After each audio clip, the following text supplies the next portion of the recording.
I recently went to West Yellowstone National Park, and of course I got to revisit the rock shops. By far the best one I thought was, okay, I want to make sure I get the name right, so I'm just going to put it on the screen. This was by far, in my opinion, the best rock shop. It had a little bit of everything. There was so much artistry, but there was also like real rough specimens as well as more of the gemmy specimens, if you will. It was a good thing. It was one of the better rock shops I've seen. Really highly recommend.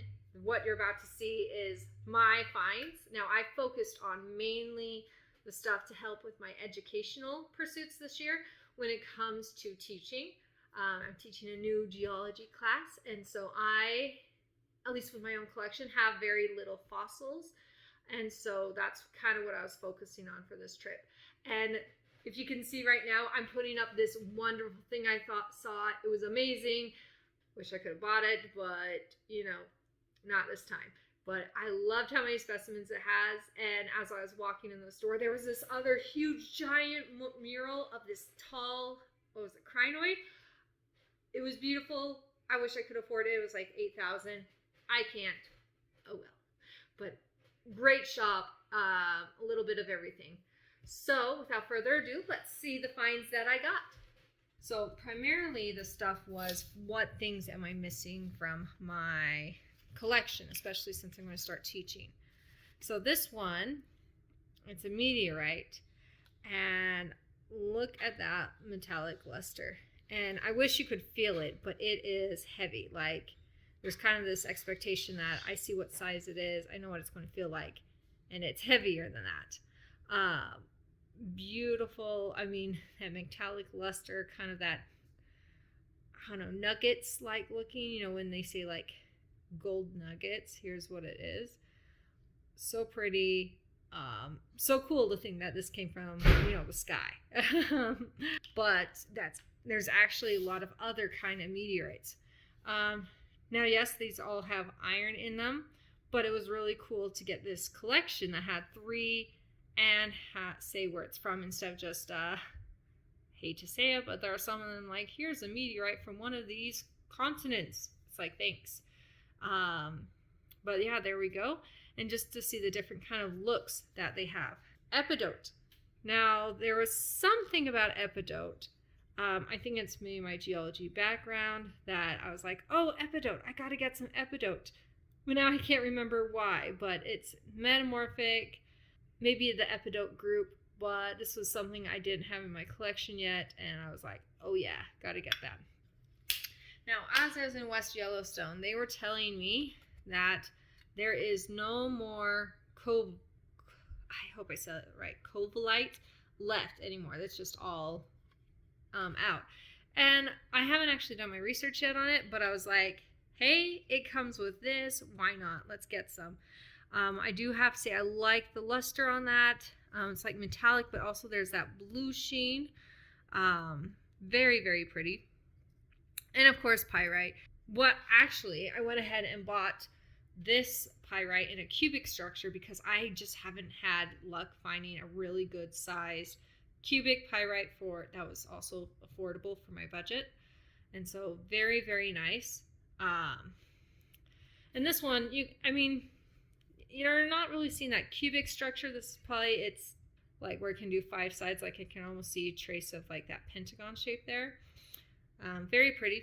Okay, by the way, I found this out. If you do get something in matrix, especially pyrite, hold it by the matrix, not by the cubes. See, I was like, oh, that's the stronger part. But notice, this is probably where another pyrite cube was there and it, falls out. So hold it by here. Look at that. There's like another pyrite, I think twinning or starting to repeat on that surface, which was really cool to see there. Metallic luster, the color's a dead giveaway about what it is. And it's on a matrix. How awesome is that? Now, speaking of pyrite can be one of those very common minerals, that will fill in a fossil. So look at this cute little ammonite. In fact, there's even little remnants of something else here before you can see those like iridescent colors there. But pyrite filled this in as a replacement mineral. And look at that structure there. How cool is it that pyrite has like preserved that. Now one of the other ways of fossilization is the cast and mold. So I know cast and mold can be done, but I personally have never seen it for myself, the mold part, and that it's been pyritized. How cool is that? You know, when I was asking about it, she didn't realize I had a geology background, and she thought that I was implying when I said, "Is this really a cast with?" She's like, "No, it's not." She thought I meant. She got the idea that I thought that someone took an ammonite, handmade this, and then she later said that some people have even thought that people like paint over this.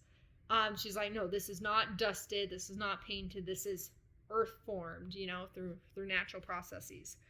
I was just super ecstatic to get this. How cool was it to see this? I think that gets me through the pyrite.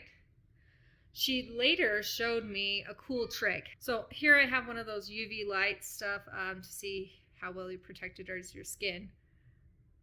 But she said if you get it dark enough, that corundum will glow under UV light.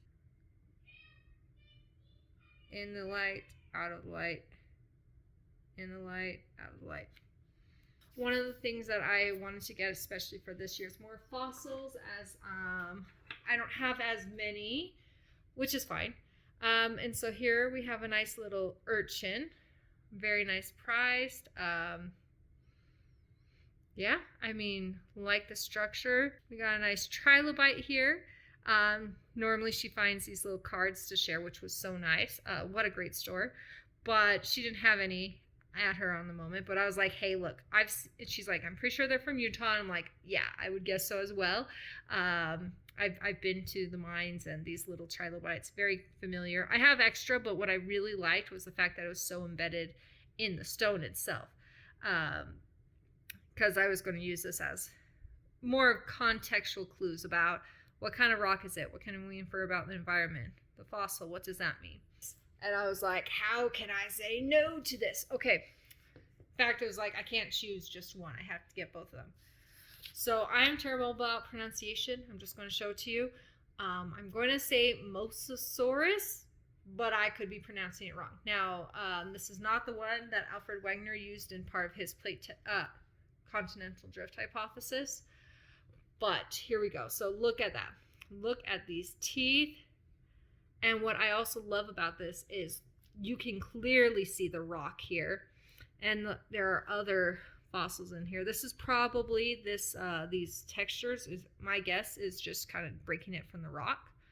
But even without that, you can see little fragments in it. You can definitely see this is a sandstone. And then comparing and contrasting to this environment with a sandy environment, because both of these, lived in the water. And then, and I love the fact that it's like a jaw there. And then we have this one. Clearly, this is not a perfect jaw, but look at all the traces of fossil specimens that we have in there. I mean, it's just full everywhere. You can see the sand. I'm super thrilled to be able to show this to my students for this next school year and for future years to come. So this is going to be something that's, just a jam-packed jewel mine. Not literal jewel, but, metaphorically, a jewel mine of information.